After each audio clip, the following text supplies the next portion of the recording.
Hello student, कैसे हैं आप लोग। बेटा आज से जो वीडियो बन रहा है वह बीएससी फर्स्ट ईयर के फर्स्ट सेमेस्टर का वीडियो बनेगा, मतलब केमिस्ट्री का बीएससी फर्स्ट ईयर के फर्स्ट सेमेस्टर का। इसमें 8 यूनिट है, तो हर यूनिट का मैं वीडियो आपको प्लेलिस्ट में मिलता जाएगा, ठीक है।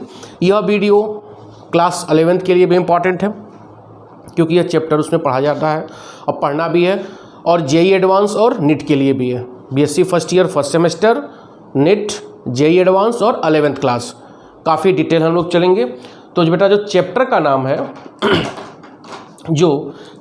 नाम है वह चैप्टर है केमिकल बॉन्डिंग। क्या है? Chemical bonding. बात समझ में आ रहा है? बहुत ही इंपॉर्टेंट चैप्टर है, लंबा चलने वाला है, काफ़ी डीपली हम लोग जाने वाले हैं इसमें। एक बात और, आपको इसका नोट्स, हर लेक्चर का नोट्स आपको डिस्क्रिप्शन बॉक्स में उसका लिंक मिल जाएगा। बात समझ में आ रही है? तो आप डिटेल पढ़िए, शेयर करिए, सब्सक्राइब करिए, लोगों तक पहुंचाइए क्योंकि यह फ्री ऑफ कास्ट है। बात समझ में आ रहा है? आओ, केमिकल बॉन्डिंग में हम पढ़ना क्या हम लोगों को है। सबसे पहले हम जानेंगे what is bond. What is bond? Bond क्या होता है, ठीक है। सबसे इंपॉर्टेंट है बॉन्ड। तो बॉन्ड को हम बोल सकते हैं द फोर्स, मैं लिख भी दे रहा हूं, द फोर्स विच बाइंड मतलब पकड़ना, bind the atom in molecule is called bond. बात समझ में आ रहा है? तो किसी भी मॉलिक्यूल्स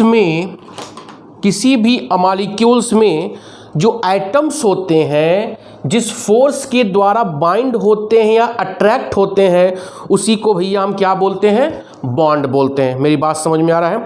उसी को हम क्या बोलते हैं? बॉन्ड बोलते हैं, ठीक है। बात समझ में आ रहा है? The force which bind the atom in a molecule is called bond. और दूसरा जो सबसे पॉइंट है कि जो बॉन्ड का फॉर्मेशन होता है, बॉन्ड फॉर्मेशन इज ऑलवेज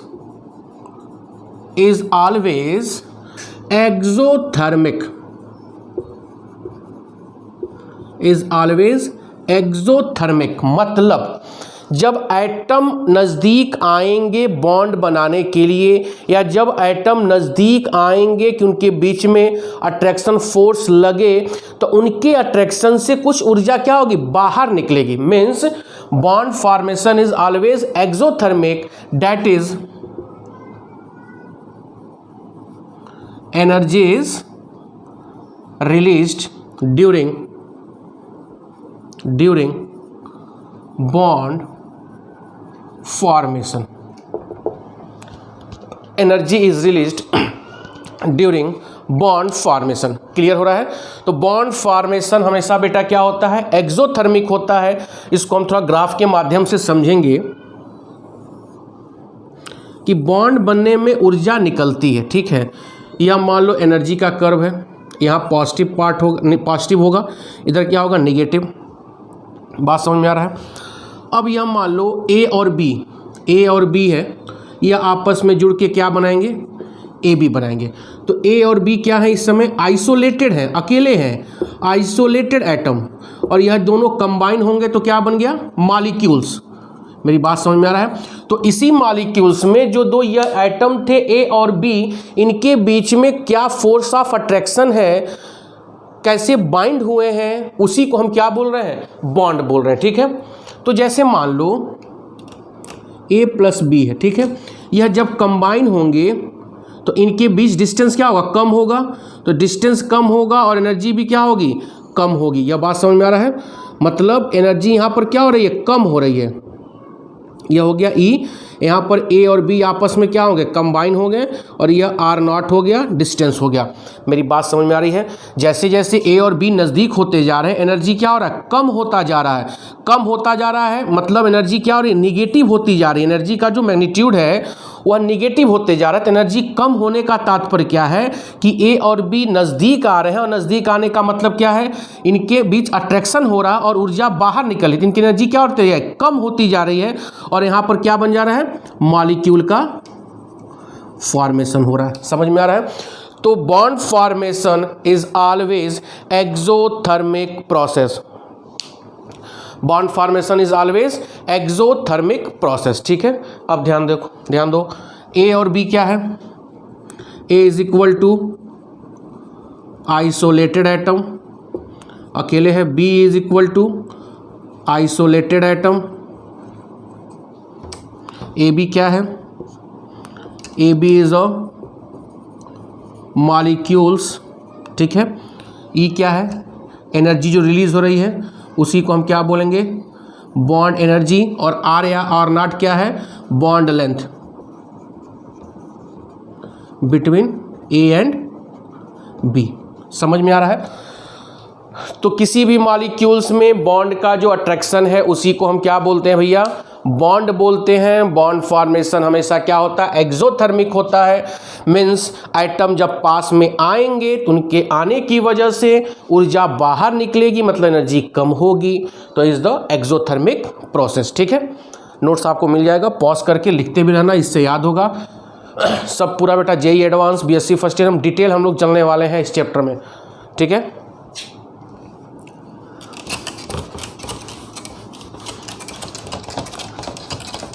अब ध्यान दो, अब टाइप्स ऑफ बॉन्ड हम देखेंगे, फिर सब बॉन्ड का डिस्कशन करेंगे। इसी में VSEPR theory, molecular orbital theory, बहुत अच्छा टॉपिक आने वाला है। हाइब्रिडाइजेशन मस्त हो जाएगा आदमी पढ़ के। ठीक है, अगली हेडिंग देखो क्या लगाएंगे बेटा, types of bond. Types of bond, तो बॉन्ड को इंक खत्म हो गया है। बॉन्ड को कई प्रकार से क्लासिफाई करेंगे। पहला होगा कैपिटल ए, स्ट्रॉन्ग बॉन्ड, जिसमें हम क्या पढ़ेंगे, आयनिक बॉन्ड। दूसरा कोवैलेंट बॉन्ड। तीसरा कोऑर्डिनेट बॉन्ड। ठीक है, पहला क्या है, स्ट्रॉन्ग बॉन्ड। स्ट्रॉन्ग बॉन्ड में तीन चीज़ देख रहे हैं हम लोग, क्या क्या देख रहे हैं, आयनिक बॉन्ड देखेंगे, कोवैलेंट बॉन्ड देखेंगे, लंबा लंबा टॉपिक है, कोऑर्डिनेट बॉन्ड देखेंगे। ठीक है, बी आते हैं। बी में जो दूसरा बॉन्ड होगा मेटेलिक बॉन्ड है, ये अलग प्रकार का बॉन्ड है, इसको अलग से देखेंगे, मेटल्स के बीच में बनता है। सी क्या होगा, some weak forces exist between molecules. कुछ किसी भी मॉलिक्यूल्स में कुछ कमजोर फोर्स भी लगते हैं between molecules, known as secondary forces. तो सेकेंडरी फोर्सेस भी एक प्रकार का बॉन्ड है, वीक बॉन्ड हो। जैसे एग्जांपल लेते हैं, सी में एग्जांपल क्या है, हाइड्रोजन बॉन्ड, हाइड्रोजन बॉन्ड। दूसरा वंडरवाल्स बॉन्ड या van der Waals force of attraction, van der Waals force of attraction. बात समझ में आ रहा है, कहने का क्या मतलब है, स्ट्रॉन्ग बॉन्ड तो बन ही रहा है, साथ साथ कुछ उनके पास सेकेंडरी फोर्स है, मतलब कुछ वीक बॉन्ड भी होते हैं, वीक फोर्सेस भी होते हैं। उसी को क्या बोल रहे हैं, जैसे हाइड्रोजन बॉन्ड हो गया, वंडरवाल फोर्स ऑफ अट्रैक्शन हो गया। डी देखो, multi centre covalent bond, multi centre covalent bond. तो पूरे बॉन्ड को समझाऊंगा, जैसे यह ए हो गया, यह बी हो गया, यह सी हो गया, तीन ऑर्बिटल आपस में मिले तो उस समय जो बॉन्ड बनेगा उसको बोलेंगे multi centre covalent bond. Centre मतलब तीन, सेंटर मतलब क्या, न्यूक्लियस। कई न्यूक्लियस आपस मिलके कोवैलेंट बॉन्ड फॉर्मेशन करेंगे, तो आगे देखा जाएगा, अभी टेंशन की जरूरत नहीं, हम क्लासिफिकेशन बता रहे हैं। तो क्या क्या बेटा है, first one is the strong bond, second one is the metallic bond, third one is the week forces, उसी को हम क्या बोलेंगे, सेकेंडरी फोर्सेज। इसमें बहुत से एग्जांपल हैं, दो एग्जांपल मैं आपको दिखा रहा हूं, हाइड्रोजन बॉन्ड और van der Waals force of attraction. And fourth one is multi centre covalent bond. समझ में आ रहा है। यह बेटा क्लासिफिकेशन हो गया। एक एक को हम आज डिस्कशन करेंगे, एक 2-3 वीडियो भी बनेगा इस पर, काफ़ी डिटेल और डीपली जाएंगे जिससे आप लोग का प्रिपरेशन भी होता रहे। मिटाऊं?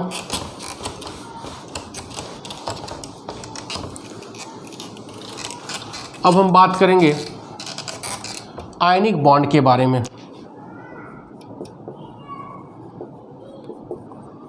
आयनिक बॉन्ड, तो आयनिक बॉन्ड को समझो। आयनिक बॉन्ड जो बनता है बेटा, form by transfer of electron. Transfer of electron, electron के ट्रांसफर से तुम लोग सब पढ़े होगे, from one atom to another atom. From one atom to another atom मतलब एक एटम, जैसे मान लो यम है, ये अपना इलेक्ट्रॉन क्या करेगा, ट्रांसफ़र करेगा, और कोई एक एटम एक्स है, ये इलेक्ट्रॉन इसने क्या किया, लूज किया, और इसने इलेक्ट्रॉन को क्या किया, एक्सेप्ट किया। ठीक है, तो जो एटम इलेक्ट्रॉन लूज करेगा उसके ऊपर आ जाएगा पॉजिटिव चार्ज, और जो एटम इलेक्ट्रॉन एक्सेप्ट करेगा उसके ऊपर क्या आ जाएगा, निगेटिव चार्ज। क्लियर हो रहा है? ऐसा थोड़ी ना सब कोई लूज करेगा, उसमें भी कंडीशन है, पहले समझते हैं क्यों हो रहा है।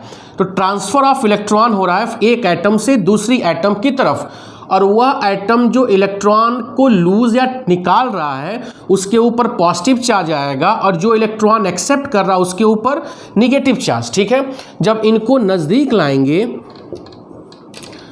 कैटायन एनायन को, इनके बीच में फोर्स ऑफ अट्रैक्शन लगेगा, और इसी फोर्स ऑफ अट्रैक्शन को हम बोलते हैं आयनिक बॉन्ड और covalent bond, sorry ionic bond या इलेक्ट्रो, बुढ़ौती आ गई हमारी, सब भूल रहा है, इलेक्ट्रोवैलेंट बॉन्ड। समझ में आ रहा है? अब ध्यान दो बेटा, जो एटम इलेक्ट्रॉन लूज कर रहा है तो सब कोई लूज नहीं करेगा। इलेक्ट्रॉन लूज करने की टेंडेंसी होती है किसके पास, मेटल के पास। ठीक है, और इलेक्ट्रॉन एक्सेप्ट करने की टेंडेंसी किसके पास होती है, नॉन मेटल के पास। क्लियर हो रहा है? तो इसका मतलब कह सकते हैं, यहां मैं पॉइंट लिख दे रहा हूं कि ionic bond is form between metal and non metal. बोल सकते हैं क्यों? क्योंकि मेटल की टेंडेंसी है इलेक्ट्रॉन को लूज करने की, और नॉन मेटल की टेंडेंसी क्या, इलेक्ट्रॉन एक्सेप्ट करने की। तो means ionic bond is form between metal and non metal. ठीक है, अब यहां देखो, अब आयनिक बॉन्ड का फॉर्मेशन मैं कह रहा हूं मेटल और नॉन मेटल। तो मेटल की इलेक्ट्रोनेगेटिविटी क्या होती है, कम होती है। नॉन मेटल की इलेक्ट्रोनेगेटिविटी क्या होती है, ज़्यादा होती है। तो कहने का क्या मतलब है, जो आयनिक बॉन्ड बनने का प्रोसेस है, आयनिक बॉन्ड बनने का जो प्रोसेस है, जिन एटम्स के बीच में आयनिक बॉन्ड बन रहा है, मान लो यह एटम है, यह एटम है, तो दोनों के बीच में इलेक्ट्रोनेगेटिविटी का डिफरेंस, हिंदी में लिख रहा हूँ देहाती भाषा में, इलेक्ट्रोनेगेटिविटी का डिफरेंस ज़्यादा होना चाहिए।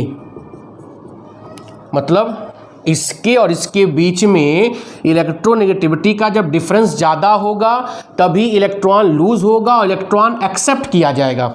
जैसे एग्जांपल ले लो, सोडियम का होता है 0.9 और Cl का होता है 3। देखो बहुत ज़्यादा डिफरेंस है। तो सोडियम क्या करता है, इलेक्ट्रॉन लूज करता है। मैं एग्जांपल ले रहा हूँ, यहाँ एग्जांपल देखो, सोडियम का इलेक्ट्रोनेगेटिविटी, काई की वैल्यू मतलब काई मतलब इलेक्ट्रोनेगेटिविटी ऑफ सोडियम कितना है, 0.9। Cl का काई कितना है, 3.0। तो यहाँ पर देखो इलेक्ट्रोनेगेटिविटी का डिफरेंस क्या है, ज़्यादा है। तो जब ज़्यादा है तो सोडियम अपना इलेक्ट्रॉन आसानी से लूज करता है। लूज करने से तात्पर्य है कि सोडियम किस में कन्वर्ट हो जाएगा, देखो 2 8 1, और Cl क्या है 2 8 7 कक्षा 9 की चीज़ें हैं, कोई मतलब नहीं। एक इलेक्ट्रॉन लूज किया, यह हो गया Na+, यह कहाँ चला गया Cl-। इसी को क्या बोलेंगे, आयनिक बॉन्ड। समझ में आ रहा है? तो 2-3 पॉइंट आपको जानना होगा कि जो एटम इलेक्ट्रॉन लूज करता है मेटल होगा। मेटल होगा तो मेटल मतलब क्या होगा, इलेक्ट्रो पॉजिटिव। यह भी ध्यान दो, इलेक्ट्रो पॉजिटिव तभी ना मेटल है। और यह क्या होगा, इलेक्ट्रो नेगेटिव। समझ में आ रहा है? तो 2-3 पॉइंट आपको मैंने यहाँ क्लियर किया। ट्रांसफ़र ऑफ इलेक्ट्रॉन मेटल और नॉन मेटल के बीच में इलेक्ट्रोनेगेटिविटी का डिफरेंस ज़्यादा होगा, और ज़्यादा मतलब क्या होगा? तो इलेक्ट्रॉन एक लूज करेगा तो इलेक्ट्रोपॉजिटिव, एक एक्सेप्ट करेगा तो इलेक्ट्रोनेगेटिव। क्लियर हो रहा होगा? यहाँ तक कोई दिक्कत नहीं होनी चाहिए। बहुत ही बेसिक से मैं बहुत ही नीचे से स्टार्ट कर रहा हूँ। आई होप समझ में अच्छी तरह से आ रहा होगा। ठीक है, नोट्स आपको मिल जाएगा। मिटाया जाए। वीडियो बेटा ध्यान से देखिएगा, लोगों तक पहुंचाइए जिससे सबकी हेल्प हो सके, क्योंकि बहुत से बच्चे एफोर्ड नहीं कर पाते हैं कोचिंग। नेक्स्ट बात करेंगे condition for ionic bond formation. कौन कौन से कंडीशन रिस्पॉन्सिबल हैं जिससे आयनिक बॉन्ड का फॉर्मेशन होगा? तो पहला है number of balance electron in metal and non metal. ठीक है। दूसरा क्या है? Ionization potential. तीसरा क्या है? Electron gain enthalpy. चौथा क्या है? Lattice energy. ठीक है, तो 4 कंडीशन रिस्पॉन्सिबल है आयनिक बॉन्ड के फॉर्मेशन में। कौन कौन सा है? एकदम दिमाग में मगअप कर लेंगे कि number of balance electron metal और नॉन मेटल के अंदर कितना है, आयोनाइजेशन पोटेंशियल ज़्यादा होगा कि कम होगा, इलेक्ट्रॉन की एंथैल्पी ज़्यादा होगी कि कम होगी, कि लैटिस एनर्जी ज़्यादा होगा कि कम होगा। ठीक है, एक एक कंडीशन को हम यहाँ क्लासीफाई कर रहे हैं। पहला देखो मेटल, और दूसरा क्या है? Non metal. तो आयनिक बॉन्ड बनने के लिए मेटल के बैलेंस शेल में 1 इलेक्ट्रॉन, 2 इलेक्ट्रॉन या मैक्सिमम 3 इलेक्ट्रॉन, तभी यह इलेक्ट्रॉन क्या कर पाएगा? लूज कर पाएगा। 3 से ज़्यादा हो जाएगा तो नॉन मेटल में आ जाएगा। ठीक है, अगर 1 इलेक्ट्रॉन लूज करेगा तो एक्सेप्ट करने के लिए 7 इलेक्ट्रॉन, 2 इलेक्ट्रॉन लूज करेगा तो 6 और 5। समझ में आ रहा है? तो मेटल के बैलेंस शेल में 1, 2, 3 और नॉन मेटल में 5, 6, 7। तो जब यह कंडीशन होगा तो आयनिक बॉन्ड आसानी से क्या होगा? बन जाएगा। ठीक है, दूसरा देखो, दूसरा क्या है? Ionization potential. परिभाषा आप लोगों को पता है, काफ़ी डिटेल समझाया जाता है क्लास में, कि किसी भी गैसियस आइसोलेटेड एटम के बाहरी सेल से 1 इलेक्ट्रॉन निकालने के लिए जितनी मिनिमम ऊर्जा की आवश्यकता होगी उसी को हम क्या बोलते हैं? Ionization potential. The minimum amount of energy which is required to remove an outer electron from gaseous isolated atom is known as ionization potential. जैसे ध्यान दो, इसको हमने IP दिया, इसने इलेक्ट्रॉन लूज किया, यह कहाँ चला गया? M+ में। तो किसी मेटल की IP अगर क्या होगी? कम होगी। अगर किसी मेटल की IP कम होगी तो उस मेटल की टेंडेंसी होगी, tendency to lose electron easily. अगर किसी मेटल की IP जितनी कम होगी, मेटल की IP कम होती है, तो मेटल की IP जितनी कम होगी वह इलेक्ट्रॉन आसानी से लूज करेगा, और जब इलेक्ट्रॉन आसानी से लूज करेगा तो आसानी से क्या बनेगा? कैटायन का फॉर्मेशन होगा। और आयनिक बॉन्ड के लिए हमको कैटायन चाहिए भैया, नहीं समझ में आया? तो कहने का क्या मतलब है? आयनिक बॉन्ड बनने के लिए IP का मान हमेशा क्या होना चाहिए? कम होना चाहिए। अगर IP का मान ज़्यादा हो जाएगा ना तो हमको ज़्यादा एनर्जी देना पड़ेगा, तब इलेक्ट्रॉन तब लूज करेगा, तो आसानी से कैटायन का फॉर्मेशन नहीं हो पाएगा। तो IP का मान किसी मेटल का कम होता ही है, तभी तो मेटल है यार, इलेक्ट्रॉन लूज कर रहा है। तो मेटल की IP आयनन विभव या आयोनाइजेशन पोटेंशियल जितना कम होगा वह मेटल आसानी से इलेक्ट्रॉन लूज करेगा और आसानी से क्या बनाएगा? कैटायन बनाएगा। ठीक है, तीसरा क्या है? Electron gain enthalpy. क्या है? X है आइसोलेटेड एटम, 1 इलेक्ट्रॉन ऐड करने में जो ऊर्जा बाहर निकलती है HEG को बोलते हैं इलेक्ट्रॉन गेन एंथैल्पी। 1 इलेक्ट्रॉन को ऐड करने में जो ऊर्जा बाहर निकलेगी उसी को क्या बोलते हैं? Electron gain enthalpy.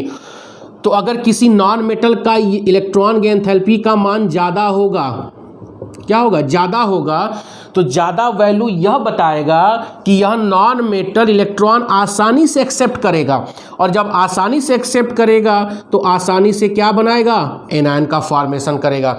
Means for ionic bond formation value of electron की एंथैल्पी इज मोर। समझ, मोर वैल्यू मतलब क्या भाई, मेरा इलेक्ट्रॉन की एंथैल्पी का मान ज़्यादा है, तो जब ज़्यादा है तो मैं इलेक्ट्रॉन को सट से अपना फास्टली अपनी तरफ क्या अट्रैक्ट करूंगा और तुरंत किस में चेंज होऊंगा, एनायन में। ठीक है, वैल्यू जब मेरी कम होगी तो बहुत आराम से इलेक्ट्रॉन को एक्सेप्ट करूँ चाहे ना करूँ, क्योंकि मेरी न्यूक्लियर क्या इफेक्टिव न्यूक्लियर चार्ज मेरा कम है, तो इलेक्ट्रॉन मेरी तरफ अट्रैक्ट नहीं होगा। जब अट्रैक्ट नहीं होगा तो मैं एनायन बनाऊंगा नहीं।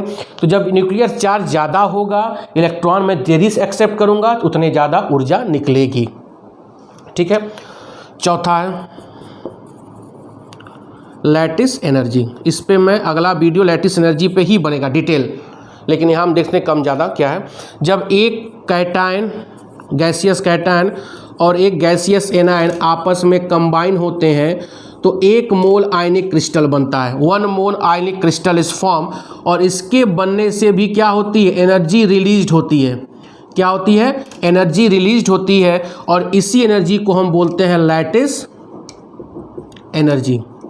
When one gaseous cation one gaseous anion combine to form 1 mole ionic crystal या 1 mole ionic compound, during formation of 1 mole ionic compound energy is released, ऊर्जा बाहर निकलती है। उसी ऊर्जा को हम बोलते हैं लैटिस एनर्जी, इसको रिप्रेजेंट करते हैं कैपिटल U से। ठीक है, अब ध्यान दो, जितना ज़्यादा U का मान होगा, लैटिस एनर्जी का मान ज़्यादा होगा, मतलब इनके बीच अट्रैक्शन फोर्स क्या रहा होगा, ज़्यादा रहा होगा। अरे जितना ज़्यादा अट्रैक्ट करेगा उतने ऊर्जा बाहर होगी ना, और जब अट्रैक्ट कम करेगा तो ऊर्जा यह कम होगा। नहीं समझ में आया? जब कैटायन एनायन के बीच में अट्रैक्शन ज़्यादा होगा, क्योंकि जब कैटायन एनायन जब अट्रैक्ट कर रहा है तभी तो एनर्जी बाहर निकल रही है।